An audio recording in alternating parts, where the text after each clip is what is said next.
moments later. Assalamualaikum warahmatullahi wabarakatuh. Halo teman-teman semuanya, perkenalkan nama aku Raina Rizky. Di sini saya akan menjelaskan materi yang keempat, yaitu IP address dan subnetting. Di sini sudah ada pembahasannya.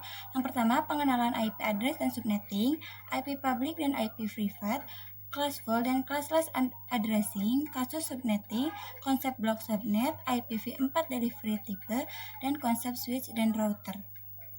Kita langsung ke materinya saja.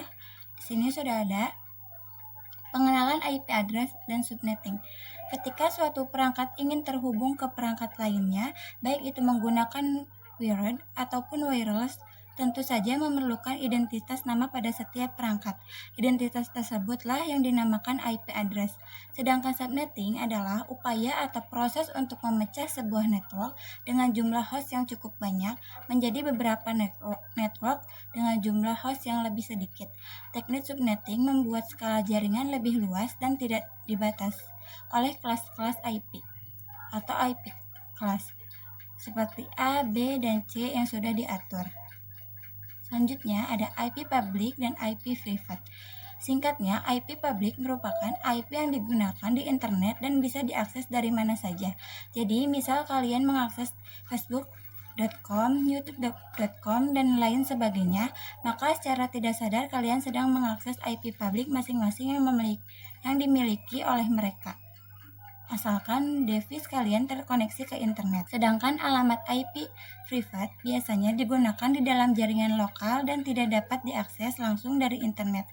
Ini adalah bagian penting dari konsep yang dikenal sebagai Network Address Translation atau NAT, yang memungkinkan beberapa perangkat dalam jaringan lokal menggunakan satu alamat IP publik tunggal untuk berkomunikasi dengan internet.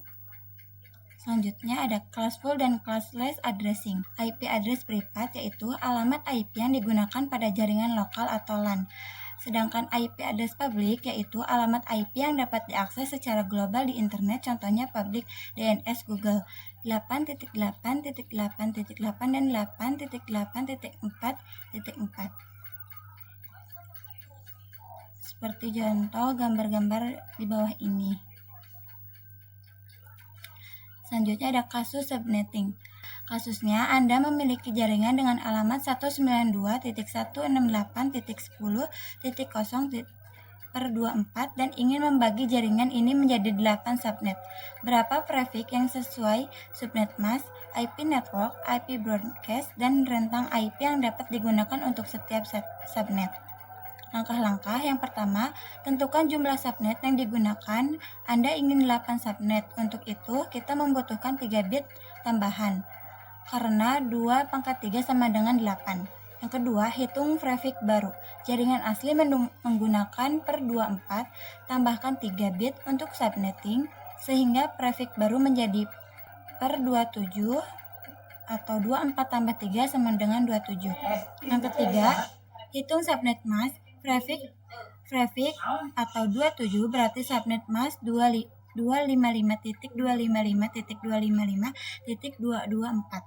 Yang keempat, hitung rentang alamat untuk setiap subnet.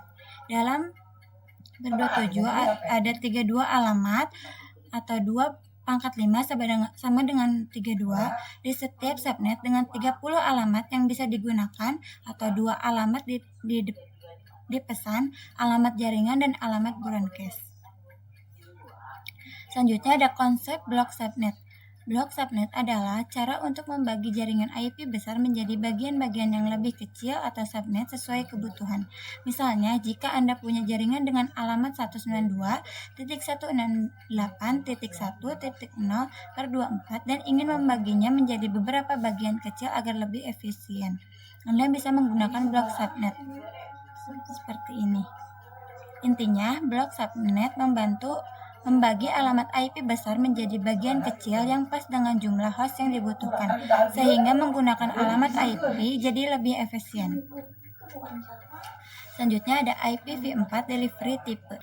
Yang pertama ada unicast atau one-to-one communication.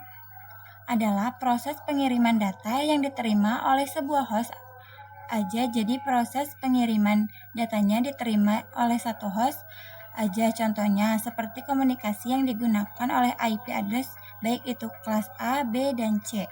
Selanjutnya ada multicast atau one-to-many communication. Ya, artinya proses pengiriman data oleh satu host ke beberapa destinasi yang sudah dikelompokkan tujuannya ke satu grup. Salah satu contoh ke multicast itu ialah IP address kelas D. Yang ketiga ada broadcast atau one-to-all communication, adalah proses pengiriman data yang diterima oleh semua host pada jaringan. Contoh cara kerja broadcast mengirimkan ke semua tujuan yang ada di broadcast. Selanjutnya ada konsep switch dan router. Switch mengkoneksikan perangkat yang satu network, sedangkan router mengkoneksikan perangkat yang berada di network. Switch digunakan untuk menghubungkan komputer-komputer dalam jaringan kantor sehingga mereka dapat saling berkomunikasi dan berbagi file. Sedangkan router digunakan untuk menghubungkan jaringan kantor dengan internet sehingga pengguna dapat mengakses website, email, dan aplikasi online. Segitu saja materi yang keempat dari saya. Terima kasih. Maaf bila ada salah kata dan penjelasan yang kurang jelas. Wassalamualaikum warahmatullahi wabarakatuh. Bye-bye.